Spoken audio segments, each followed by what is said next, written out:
প্রিয় শিক্ষার্থীরা, গত ক্লাসে আমরা কাল্পনিক সংখ্যার একক যেটা আয়োটা বলা হয়, ওটার উৎপত্তি সম্পর্কে আমরা জেনেছি। এই যে আয়োটা, ওকে, একটু মনে রাখবা, আয়োটা। এখান থেকেই মূলত তোমার আই শব্দটা নেওয়া হয়েছে। Sir, I K imaginary number বলে না? অবশ্যই, ঠিক আছে, ওটা তো ঠিক আছে, ওখান থেকে তো আমরা করেছি এটা ইমাজিনারি এরিয়া, ঠিক আছে, ওটা তোমার। এখন দেখো, আমরা এই আই নিয়ে আজকে কিছু কাজ করব।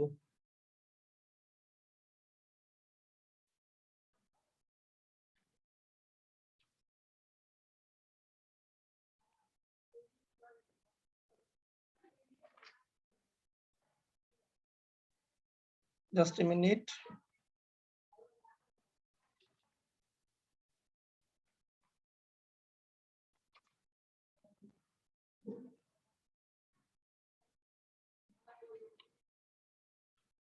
হ্যাঁ, এটা হচ্ছে এরকম যে আইওটা এখান থেকে নেওয়া হয়েছে মূলত। হ্যাঁ, এই আইটা ইমাজিনারি ইউনিট বলা হয় এটাকে। দেখো, এই আই নিয়ে কিছু তথ্য আমাদের জানা প্রয়োজন। প্রথমে আমরা শিখব এই আয়ের সাথে যে কোনো বাস্তব সংখ্যা যদি গুণাকার থাকে সেটাকে বলবো আমরা কাল্পনিক সংখ্যা। যেমন ধরো, তুমি লিখলা 5i, তুমি লিখলা √2i, তুমি লিখতে পারো -7i। এই সবাই কি কাল্পনিক সংখ্যা। এখন এই যে কাল্পনিক সংখ্যা, এটার সাথে যদি তুমি বাস্তব সংখ্যা সমন্বয় করো তাহলে তৈরি হবে জটিল সংখ্যা। দেখো, যেমন আমি লিখলাম 3 + 5i। এই যে এই 3 হলো বাস্তব অংশ, 5i হলো কাল্পনিক অংশ।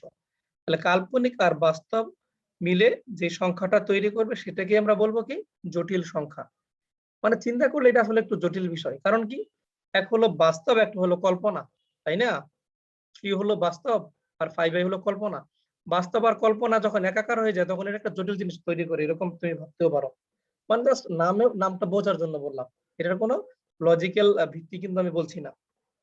যাই হোক, তাহলে 3 + 5 এটা হলো একটা জটিল সংখ্যা। তাহলে জটিল সংখ্যার রূপ কেমন? নরমাল রূপ হলো জটিল সংখ্যার এরকম যে x + iy। এখানে x টা এবং y টা দুইটাই কিন্তু বাস্তব সংখ্যা। আর জটিল সংখ্যাকে সাধারণত আমরা z দ্বারা প্রকাশ করি।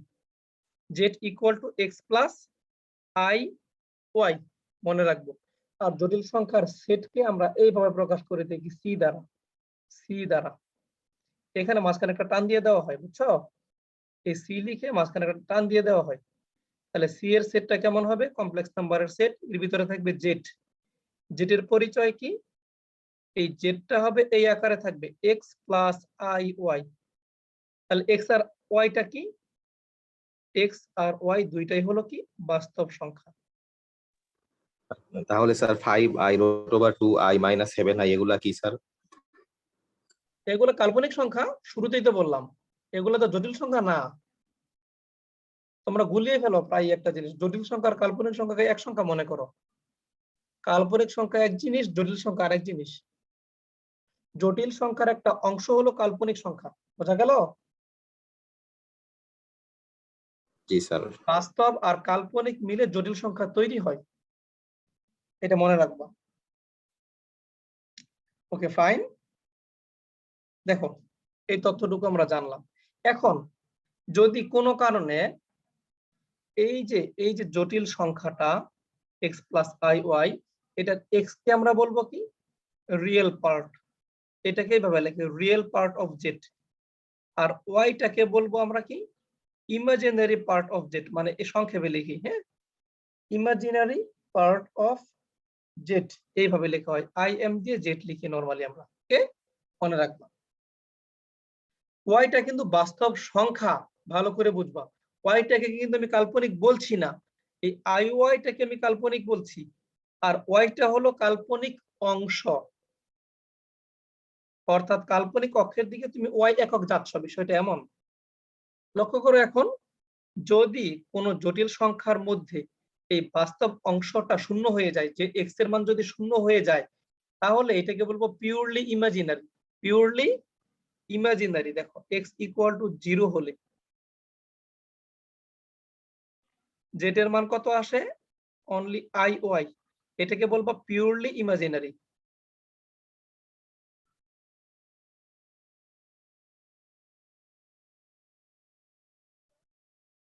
মনে থাকবে? আর যদি ওয়াইটা 0 হয়ে যায় তাহলে এটাকে বলবা রিয়েল নাম্বার। তো এখান থেকে আমরা একটা সিদ্ধান্ত নিতে পারি, জটিল সংখ্যার ভিতরে দুইটা জিনিস থাকে, একটা হলো কাল্পনিক সংখ্যা, একটা হলো বাস্তব সংখ্যা। তার মানে কি আমরা বলতে পারি যে বাস্তব সংখ্যাটার কাল্পনিক সংখ্যার একটা উপসেট? চিন্তা করে দেখো তো, কাল্পনিক সংখ্যার একটা উপসেট। কারণ যে কোনো বাস্তব সংখ্যাকে তুমি কাল্পনিক আকারে প্রকাশ করতে পারো। যেমন ধরো তুমি লিখলা 5, এটা কি বলবা? এটা বলবো একটা বাস্তব সংখ্যা, তাই তো? এখন তুমি যদি এটাকে এইভাবে প্রকাশ করো 5 + 0i, তখন এটা কি হয়ে গেল? জটিল সংখ্যা। বুঝাতে পারলাম? এখন তুমি যদি ভাবো যে স্যার আমি লিখলাম -7, তাহলে এটাকেও তো জটিল সংখ্যা বলা যায়। হ্যাঁ, এটাকে জটিল আকারে প্রকাশ করলে জটিল সংখ্যা বলা যায়, বাট এটারও তুমি যদি জটিল বলো তাহলে তো পৃথিবীর সবই জটিল সংখ্যা হয়ে গেল, বাস্তব সংখ্যা বললে আর কিছুই থাকলো না। এইটাকে তুমি বাস্তব সংখ্যাই বলবা যখনই এর সাথে তুমি 0i যুক্ত করে দিবা। এই ফরম্যাটে যখন নিয়ে আসবা, এই যে x + iy, এই ফরম্যাটে নিয়ে আসলে তুমি এটাকে কি বলবা? জটিল সংখ্যা। এর আগ পর্যন্ত তুমি এটাকে কি বলবা? বাস্তব সংখ্যা। মনে থাকবে? এখন এটা বাস্তব সংখ্যা। যখন এইটাকে এই ফরম্যাটে আমি লিখবো তখন এটা কি হয়ে যাবে? কাল্পনিক বা জটিল সংখ্যা। তো মনে রাখবো আমরা জানি বাস্তব সংখ্যার উপসেট হলো বাকিগুলো, মূলদ, অমূলদ, তাই না? স্বাভাবিক সংখ্যা, পূর্ণ সংখ্যা, এগুলো তাহলে স্যার বাস্তব সংখ্যা কি কাল্পনিক সংখ্যার উপসেট হবে? বাস্তব সংখ্যার চেয়ে বড় হলো কাল্পনিক সংখ্যা, মানে জটিল সংখ্যা। জটিল সংখ্যার একটা উপসেট কি? বাস্তব সংখ্যা। মনে রাখবো, জটিল সংখ্যারও উপসেট হলো বাস্তব সংখ্যা। ক্লিয়ার বিষয়টা? কারণ জি এই স্যার। জটিল সংখ্যা থেকে বাস্তব সংখ্যার তৈরি, এইভাবে তুমি চিন্তা করবা। যদি তোমার y এর মানটা 0 হয়ে যায় তখনই এই জটিল সংখ্যাটা একটা বাস্তব সংখ্যায় রূপ লাভ করে। ওয়াইটা 0 স্যার বসিয়ে দিলে যখন x = 0 হবে ওই ক্ষেত্রে মানে ওইটাকে কি বলে? এটা মানে কাল্পনিক সংখ্যা হয়ে যে যাবে। কাল্পনিক সংখ্যাটা থাকে। এই যে বললাম আচ্ছা না x এর মান 0, মানে বাস্তব নাই। তুমি একটা জটিল সংখ্যা নিলা যেখানে বাস্তব অংশই নাই, সেটা কি বলবা? কাল্পনিক সংখ্যা। এই যে তখন শুধু কাল্পনিক অংশ এগুলো থাকবে, বাস্তব কোনো অংশ থাকবে না, শুধু i সংযুক্ত অংশগুলো থাকবে, তখন এটা কাল্পনিক সংখ্যা বলবা। আশা করি এটা ক্লিয়ার করতে পেরেছি, কাল্পনিক সংখ্যা কি, জটিল সংখ্যা কি। ওকে, এটা কমপ্লিট। এবার আসো i এর পাওয়ার বা ঘাত সমূহ। এটা খুবই গুরুত্বপূর্ণ একটা তথ্য। i এর ঘাত সমূহ।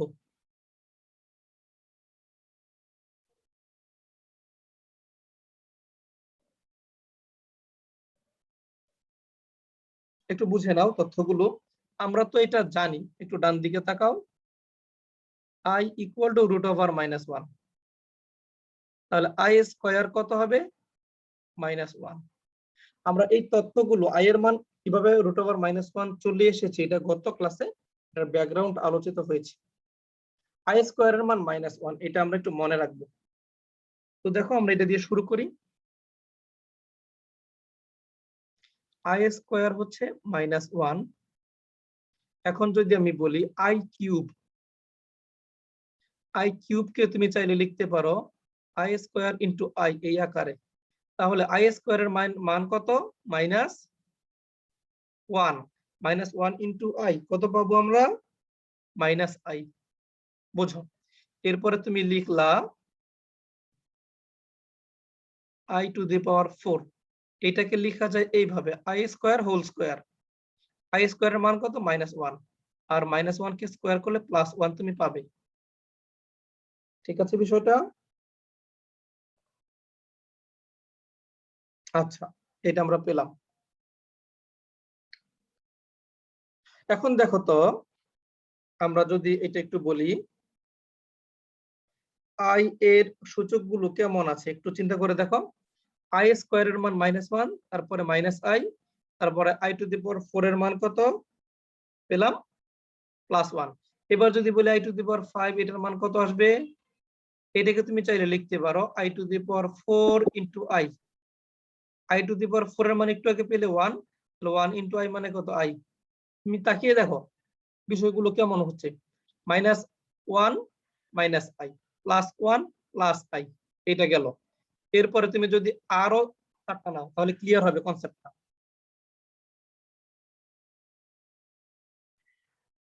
i টু দি পাওয়ার 6, তুমি চাইলে এটাকে বিভিন্ন ভাবে লিখতে পারো। তুমি চাইলে লিখতে পারো i কিউব তার স্কয়ার, তুমি চাইলে লিখতে পারো i স্কয়ার তার কিউব, তুমি চাইলে লিখতে পারো i to the power 4 into i square. তুমি যেভাবে খুশি লিখো, কোনো সমস্যা নাই। ধরো আমি i টু দি পাওয়ার 6 কে লিখলাম i to the power 4 into i square. এখন i টু দি পাওয়ার 4 এর মান তুমি জানো +1, i স্কয়ার এর মান -1। তাহলে শেষ পর্যন্ত কত হবে? +1 -1 মানে -1। ওকে। এরপরে দেখো আবার i টু দি পাওয়ার 7, এটাকে তুমি চাইলে লিখতে পারো এইভাবে যে i to the power 5 into i square. অনেকভাবে লেখা যায়, তোমার ইচ্ছা। i টু দি পাওয়ার 5 এর মান কত? i, আর i স্কয়ার এর মান কত? -1। তার মানে এখানে আসবে -i। আবার i টু দি পাওয়ার 8, এটাকে তুমি লিখতে পারো i টু দি পাওয়ার 4 তার হোল স্কয়ার আকারে। i টু দি পাওয়ার 4 এর মান কত? +1, +1 কে স্কয়ার করলে পাচ্ছ +1। আবার i টু দি পাওয়ার 9, এটাকে তুমি লিখতে পারো এইভাবে i to the power 5 into i to the power 4। i to the power 5 এর মান i টু দি পাওয়ার 4 এর মান 1, আর 1 আর i গুণ করলে পাচ্ছ i। তুমি দেখো আবার এই প্যাটার্নটাই রিপিট হচ্ছে, -1 -i +1 +i। তার মানে আবার যদি আমরা i টু দি পাওয়ার 10, 11, 12, 13 ও যাই, কি পাবো? আবার এই জিনিসগুলোই পাবো, -1 -i +1 +i। প্যাটার্নটা কি বুঝতে পেরেছো তোমরা? জি স্যার। আচ্ছা, তাহলে মনে রাখবো আমরা যেখান থেকে আমরা শুরু করি না কেন, পাশাপাশি 4টা। এবার তুমি যদি 4টা যোগ করো, আমি একটু 4টা যোগ করে দেখাই। এটাকে একটু নিচে নামিয়ে লিখি আমি, এটাকে ডানে নিয়ে যাই। দেখো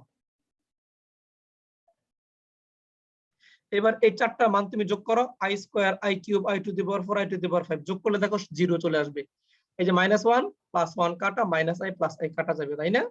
আবার তুমি এই 4টাও যোগ করো, দেখবো সেই 0ই আসবে। তাহলে আমরা কি বলতে পারি বলো তো?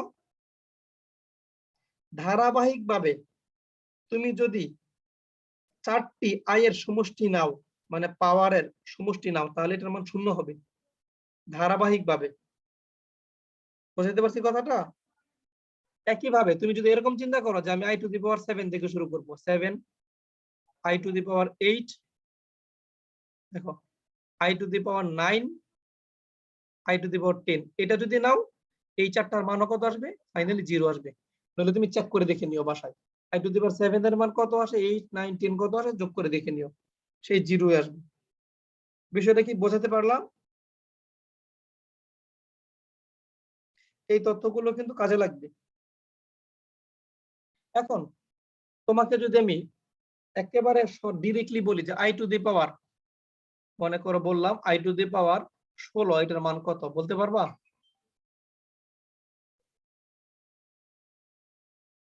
এটা বুদ্ধি শিখাই দিই। দেখো একটা বিষয় ভালো করে লক্ষ্য করো তোমরা দুজনেই। i এর পাওয়ার যখন তুমি 9 চিন্তা করো, এই 9 কে 4 দ্বারা ভাগ করো, কত হয়? অবশিষ্ট কত থাকে? 1 থাকে না? 1 থাকে। তাহলে i টু দি পাওয়ার, এই যে তোমার অবশিষ্ট যে 1 থাকলো, দেখো তুমি i এর ফার্স্ট পাওয়ার কত? i স্কয়ার না? দেখো এই যে এখানে দেখো এই i টু দি পাওয়ার, এটাকে এইভাবে লেখা যায়, দেখো i to the power 4 whole square into i, এটা হয় না? তার মানে তুমি শেষ পর্যন্ত এটার মান কত বলবা? i টু দি পাওয়ার 8, অবশিষ্ট যে একটা রইলো, এই একটা হলো i। তাহলে এটার মান কত হয়ে যায়? i টু দি পাওয়ার 4 এর মান তো 1, শেষ পর্যন্ত এটার মান দেখো i থাকবে। দেখো i টু দি পাওয়ার 9 এর মান কিন্তু তুমি i পাচ্ছ। আবার তাকাও, ধরো i টু দি পাওয়ার 8, যদি i টু দি পাওয়ার 8 কে তুমি 4 দ্বারা ডিভাইড করো, ভাগশেষ কত হবে? 0 হবে। তার মানে দেখো আমার i টু দি পাওয়ার 4 এর পরে এটাকে আমি হোল স্কয়ার দিয়ে লিখতে পারবো, আর কিছু যুক্ত করার দরকার নাই। তাহলে i টু দি পাওয়ার 4 এর মান কত? 1। দেখো i টু দি পাওয়ার 8 এর মান কত আসছে 1। অর্থাৎ আমরা বুঝতে পারলাম যে যদি 4 দ্বারা ভাগ করি ঘাতটাকে, ভাগশেষ যা হবে সেই ভাগশেষটাকে আমি পাওয়ার দিয়ে i এর পাওয়ার দিয়ে দিলে রেজাল্ট চলে আসবে। কিরকম আবারও ক্লিয়ার করি, তথ্যগুলো তোমাদের লাগবে। ধরো তোমার সামনে আছে i টু দি পাওয়ার 7, তাহলে i টু দি পাওয়ার 7 কে তুমি যদি 7 কে 4 দ্বারা ভাগ করলে ভাগশেষ কত হবে বলো 3 হবে না? তাহলে ভাগশেষ যা হইলো এটা তুমি i এর পাওয়ার দিয়ে দাও। এবার i কিউবের মান কত, তুমি তো এটা মুখস্থ, i কিউবের মান -i। এই চারটা মনে রাখবে একটু, i square -1 i cube -i, মানে -1 -i + 1 + এইভাবে মনে রাখবে। তাহলে তুমি i কিউবের মানটা বসাই দিবে এখানে। i কিউবের মান কত ছিল -i। আর যদি মুখস্থ নাও থাকে এটাকে ভেঙে ভেঙে লিখে নিবা i স্কয়ার * i। বুঝতে পারলাম? এবার তুমি দেখো যদি তুমি লিখো i টু দি পাওয়ার 16, 16 কে 4 দ্বারা ভাগ করো, ভাগশেষ কত হবে 0। তাহলে i এর পাওয়ার তুমি 0 বসাও, i to the power 0 1 1। i to the power 16 এর মান তাহলে কত আসবে উত্তর 1। আবার তুমি মনে করো বের করবে i টু দি পাওয়ার 25, এই 25 কে তুমি 4 দ্বারা ভাগ করো, ভাগশেষ কত হবে 1। তাহলে i এর 1 পাওয়ার তুমি যদি 1 বসাও ফলাফল কত আসতেছে i, তার মানে তুমি বুঝে নিবা i টু দি পাওয়ার 25 এর ভ্যালু হবে +i। আবার ধরো তুমি লিখলা i টু দি পাওয়ার 30, এটার মান তুমি জানতে চাও, তাহলে 30 কে তুমি 4 দ্বারা ভাগ করো, ভাগফল কত হবে, ভাগশেষ কত আসবে 2। তার মানে i স্কয়ার এর মানটাই হবে এটা, i স্কয়ার মান কত -1 না? তাহলে i টু দি পাওয়ার 30 এর মান কত আসবে -1 মনে থাকবে বিষয়টা এবার?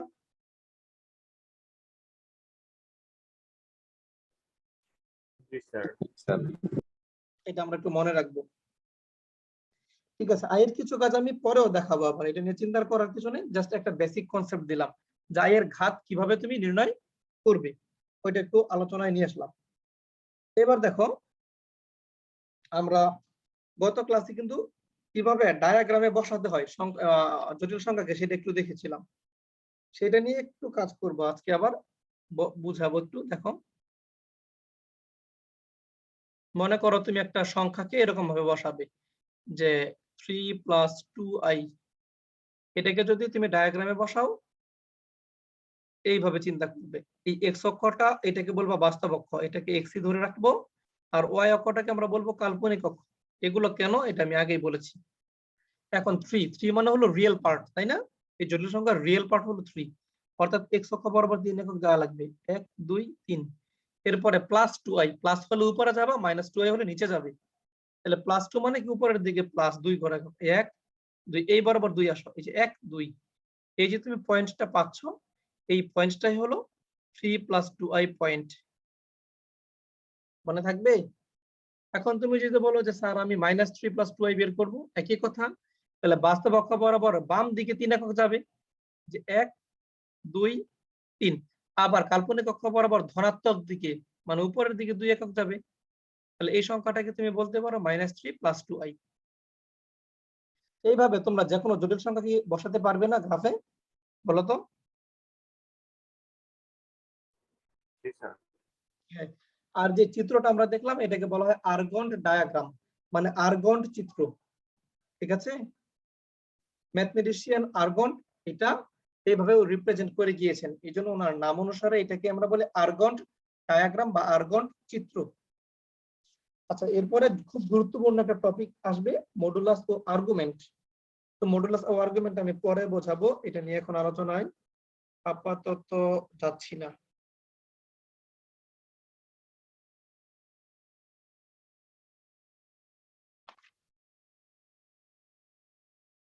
আচ্ছা, এটা আপাতত থাকুক, মডুলাস ও আর্গুমেন্ট আমি একটু পরের ক্লাসে বোঝাবো তোমাদের। এরপরে আসবে অনুবন্ধী জটিল সংখ্যা। অনুবন্ধী কি? যে কোনো একটা জটিল সংখ্যায় যে কাল্পনিক অংশ থাকে সেই কাল্পনিক অংশের চিহ্নটা পাল্টে দিলেই ওই সংখ্যার অনুবন্ধী জটিল সংখ্যা পাওয়া যায়। যেমন ধরো তুমি একটা সংখ্যা লিখলা z, এটাকে লিখলা তুমি 5 - 3i। এইটার অনুবন্ধী জটিল সংখ্যাকে আমরা লিখবো জেড বার, উপরে একটা দাগ দিয়ে দেবো, এটাকে বলে বার। এটা তাহলে অনুবন্ধীটা হবে এরকম 5, কাল্পনিক অংশের চিহ্ন আছে মাইনাস, এটাকে প্লাস বানাই দিবা। মনে থাকবে? বাস্তব অংশের চিহ্ন যা আছে তাই থাকবে, শুধুমাত্র কাল্পনিক অংশের চিহ্নটা পাল্টে লিখবে। মাইনাস থাকলে প্লাস হবে, প্লাস থাকলে মাইনাস হবে, তাহলে আমরা অনুবন্ধী সংখ্যাটা পেয়ে যাব। সবসময় মনে রাখবা, একটি জটিল সংখ্যা এবং তার অনুবন্ধী জটিল সংখ্যার যোগফল সবসময় কি হয়? বাস্তব সংখ্যা হয়। যেমন ধরো জেড আর জেড প্রাইম দুটো, একটা জটিল এবং আরেকটা হলো অনুবন্ধী সংখ্যা পেলাম, এই দুইটা যদি যোগ করো জেড আর জেড প্রাইম কত হবে? 5 - 3i প্লাস 5 প্লাস 3i। তাহলে -3 প্লাস 3 মোকাবেলা দেখো 10, 10 কি একটা রিয়েল নাম্বার, তাই না? আবার যে কোনো জটিল সংখ্যা থেকে যদি তার অনুবন্ধী সংখ্যা বিয়োগ করা হয় তাহলে এটা হয় পিওরলি ইমাজিনারি নাম্বার। জেড থেকে যদি জেড প্রাইমটা বিয়োগ করি দেখো কত আসে? 5 - 3i, এরপরে -5 - 3i অর্থাৎ -6i। এটা হলো পিওরলি ইমাজিনারি নাম্বার, মনে রাখবা। আর একটা বিষয়, দুটি জটিল সংখ্যার গুণফল কি হয়? জটিল সংখ্যা মনে থাকবে। তুমি যদি জেড আর জেড বার, এই জেড বার এটাও তো একটা জটিল সংখ্যা, তাই না? এটা হলো অনুবন্ধী জটিল সংখ্যা, কিন্তু দুইটাই তো জটিল সংখ্যা, তাহলে দুইটাকে জটিল সংখ্যা আমরা ধরে নিই মনে মনে। দেখো, যদি জটিল সংখ্যা আর তার অনুবন্ধী জটিল সংখ্যা নিয়ে গুণ করো তাহলে এটা বাস্তব সংখ্যা আসবে, কিন্তু যদি দুইটা জটিল সংখ্যা দুই রকমের হয় তাহলে গুণফলটা কাল্পনিক জটিল সংখ্যায় আসবে। আমি বুঝাই বলি। ধরো জেড আর জেড বার তুমি গুণ করবা, তাহলে ঘটনা কি দাঁড়ায়? 5 - 3i আর 5 প্লাস 3i। একটা জটিল সংখ্যাকে তার অনুবন্ধী সংখ্যা দ্বারা গুণ করছি, সূত্র হয়ে যায় a square minus b square. লক্ষ্য করো এখানে হবে 25 আর -3 কে স্কয়ার করলে হয় 9 i স্কয়ার। i স্কয়ারের মান তো -1, তার মানে 25 প্লাস 9 মানে কি 34। দেখো একটা বাস্তব সংখ্যা পেলে। এখন যদি তোমার জটিল সংখ্যা 5 - 3i নিলা, আর একটা জটিল সংখ্যা নিলা অন্য রকমের, ধরো z1 নিলা 5 - 3i, আর একটা জটিল সংখ্যা নিলা z2, এটাকে দিলা তুমি 7 প্লাস 2i। এখন এই দুটো তুমি গুণ করবা, এই দুটো যোগ বিয়োগ করলেও কিন্তু জটিল হবে, গুণ করলেও জটিল হবে, মনে থাকবে। এই দুটো তুমি যোগ করলে কত আসবে?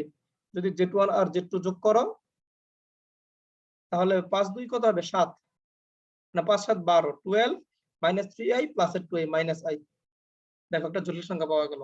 বিয়োগ করলেও জটিল সংখ্যাই পাওয়া যাবে, আবার গুণ করলেও জটিল সংখ্যাই পাওয়া যাবে। কিন্তু যদি একটা জটিল সংখ্যা এবং তার অনুবন্ধী সংখ্যা নিয়ে তুমি যোগ করো তাহলে হয় বাস্তব সংখ্যা, বিয়োগ করলে হয় কাল্পনিক সংখ্যা, আর যদি গুণ করো তাহলে বাস্তব সংখ্যা পাওয়া যায়। তথ্যগুলো মনে থাকবে?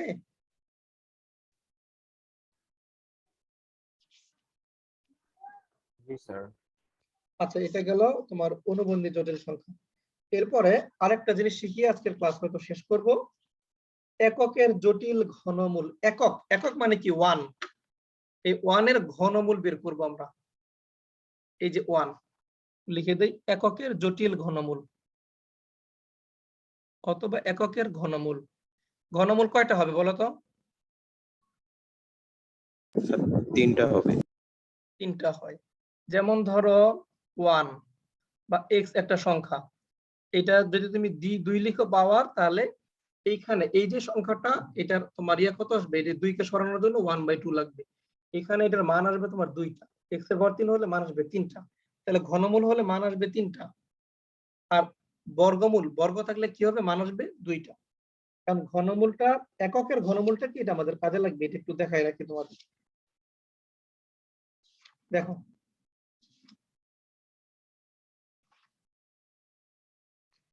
একক, একক মানে হচ্ছে 1। এই যে 1, এই 1টাকে আমরা কিউবিক রুট করব, মানে ঘনমূল। এই যে চিহ্নটা দিলাম এটাকে বলে ঘনমূল চিহ্ন। আমরা ধরে নিলাম এই ঘনমূলটার মান হবে x। তুমি ধরে নাও এটার মান কত? x পাবে। এবার উভয় পক্ষের ঘন করো, তোমার টার্গেট হলো x এর মান বের করা। উভয় পক্ষের ঘন করলে বাম পাশে হবে 1, ডান পাশে হবে x3, তাই তো? এবার 1 কে ডান পাশে নিয়ে যাও, তাহলে পাচ্ছ x³ - 1 = 0। এটা একটা সূত্র হয়। যদি সূত্র আমরা করি উৎপাদকের আকারে, সূত্র হবে এরকম a minus b into a square plus a b plus b square equal to 0। এবার লিখবা হয় x minus one equal to 0 অথবা x square plus x plus one equal to 0। এখন এখান থেকে আমরা এক্স এর মান পেয়ে যাচ্ছি 1। ওকে, আর এখান থেকে আচার্য সমীকরণের সাহায্যে এক্স এর মানটা বের করতে হবে মাইনাস বি। এখানে বি কত 1, এ কত 1, সি কত 1, এ বি সি সবাই হচ্ছে এখানে 1। তাহলে লিখলাম minus b plus minus root over b square minus 4 a c by 2 a. হিসেব করে দেখো কত আসে, minus 1 plus minus root over দেখো 1 বিয়োগ 4 কত হবে -3। এই যে রুটের ভিতরে মাইনাস আসলে কি করতে হয় জানি আমরা, এই রুট ওভার -3 কে আমরা এইভাবে চিন্তা করব -1 ইন্টু 3। তার মানে এটাকে লেখা যাবে root over -1 into root over 3। তাহলে রুট ওভার -1 এর মান কত i রুট 3 মনে থাকবে। এটাকে এইভাবে চিন্তা করব আমরা। তাহলে এইভাবে রাখলেও দোষ নাই, এইভাবেও ঠিক আছে। আর যদি আমরা i দ্বারা প্রকাশ করি তাহলে লিখবো -1 plus minus i root 3 by 2। Clear বিষয়টা? তাহলে তুমি তো বললা ঘনমূল 3টা হবে, 3টা কোথায় দেখো, একটা হলো বাস্তব, আর এখানে একবার প্লাস একবার মাইনাস নিলে আমরা 2টা মান পেয়ে যাব, টোটাল 3টা মূল পাওয়া যাবে। আমরা লিখি এককের ঘনমূল সমূহ। এই এক মানে কি একক, এটাকে লিখলাম যে 1 এর ঘনমূল সমূহ।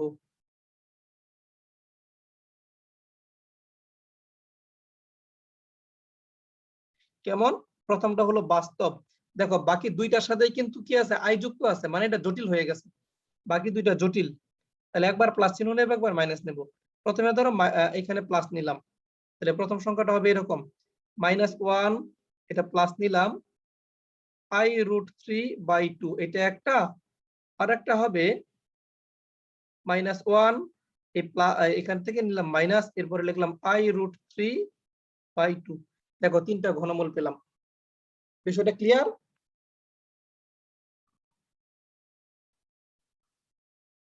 এখন 3টা ঘনমূলের মধ্যে বাস্তব কয়টা আর জটিল কয়টা বলো তো? বাস্তব একটা, জটিল 2টা। সবসময় মনে রাখবা এককের ঘনমূলের মধ্যে 2টা যে জটিল আছে, 2টা হলো অনুবন্ধী। অনুবন্ধী না? কিভাবে অনুবন্ধী চিন্তা করো।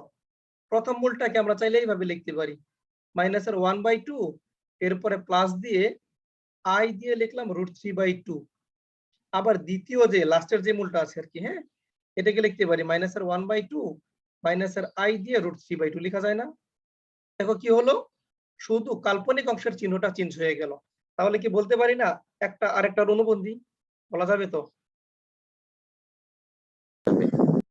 তাহলে এককের জটিল মূল 2টা, জটিল মূল 2টা কি থাকে জোড়ায়, জোড়ায় মানে কি অনুবন্ধী আকারে থাকে, একটা আরেকটা অনুবন্ধী রাশি বলা যাবে, মনে থাকবে কথাটা। এখন দেখো এই যে জটিল যে 2টা মূল, জটিল 2টা মূলকে আমরা 2টা প্রতীক দ্বারা প্রকাশ করি, একটা হলো ওমেগা, একটা হলো ওমেগা স্কয়ার। মনে থাকবে 1 তো 1ই, 1 এর কোনো চিহ্ন নাই। যে কোনো একটাকে, এই যে জটিল একটাকে বর্গ করলে আরেকটা পাওয়া যায়। যে কোনো একটাকে তুমি ওমেগা ধরো আর একটাকে ওমেগা স্কয়ার ধরো, কোনটার ওমেগা ধরবা কোনটার ওমেগা স্কয়ার ধরবা নিতান্তই তোমার ব্যাপার।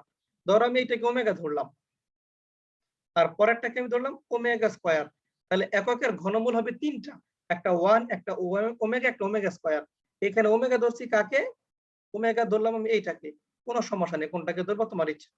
-1 প্লাস i রুট 3/2 এটাকে ধরলাম ওমেগা, আর ওমেগা স্কয়ার ধরছি কাকে, -1 মাইনাস i রুট 3/2 কে। বোঝা গেল?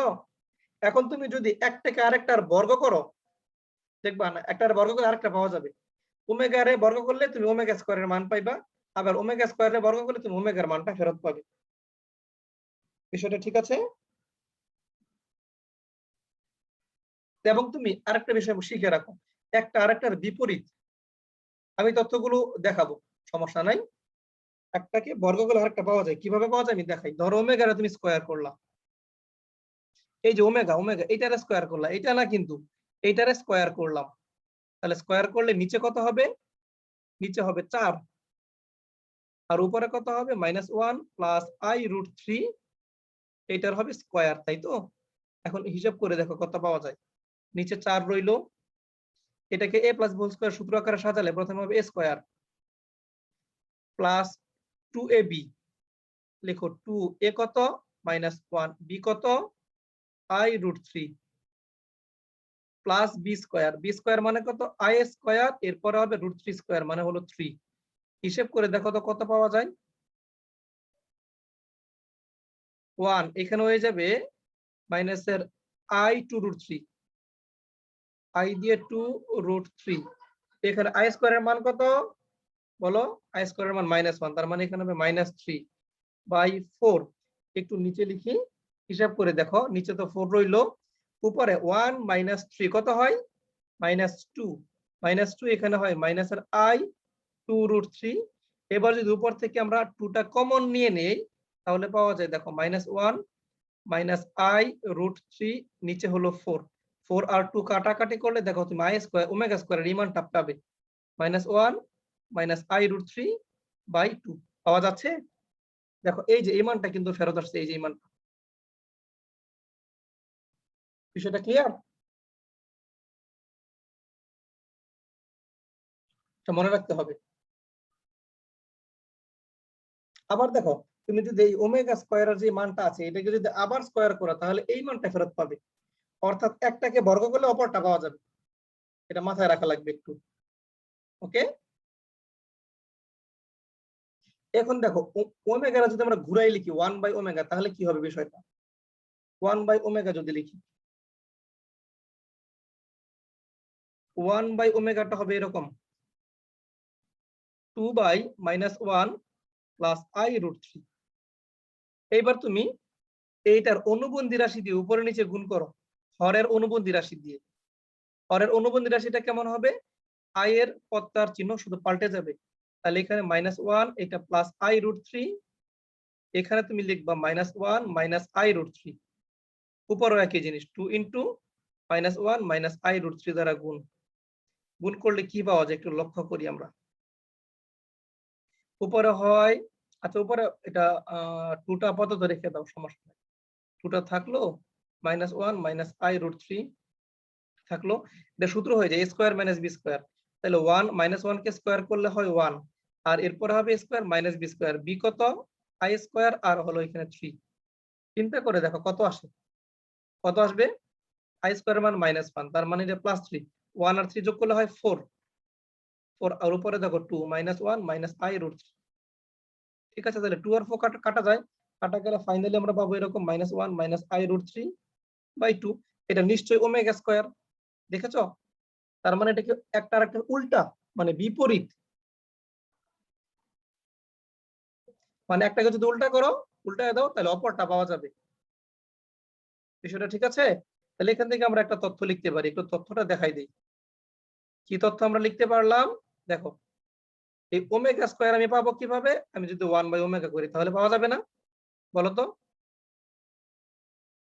অবশ্যই পাওয়া যাবে। এখন তুমি যদি আর গুণন করো, আর গুণন করলে পাচ্ছ ওমেগা কিউব ইকুয়াল টু 1। এটা গুরুত্বপূর্ণ একটা ফর্মুলা, এটা দিয়ে অনেক কাজ করতে হবে তোমার, লিখে রাখো। ওমেগা কিউবের মান কত আসে ফাইনালি? 1। বিষয়টা ক্লিয়ার? আরেকটা তথ্য লাস্ট, এককের ঘনমূল গুলো যদি তুমি যোগ করো একত্রে তাহলে এর মান আসবে 0। কি বলতে চাইলাম আমি?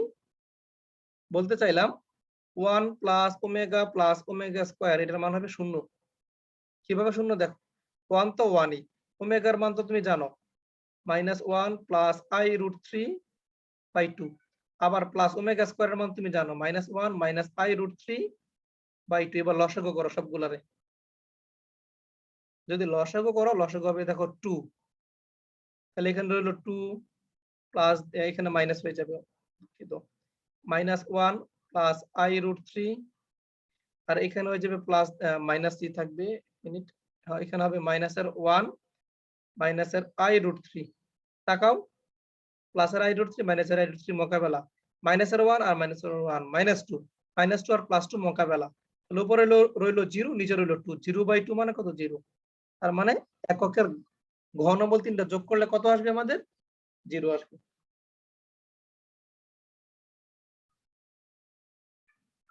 মনে থাকবে কথাগুলো?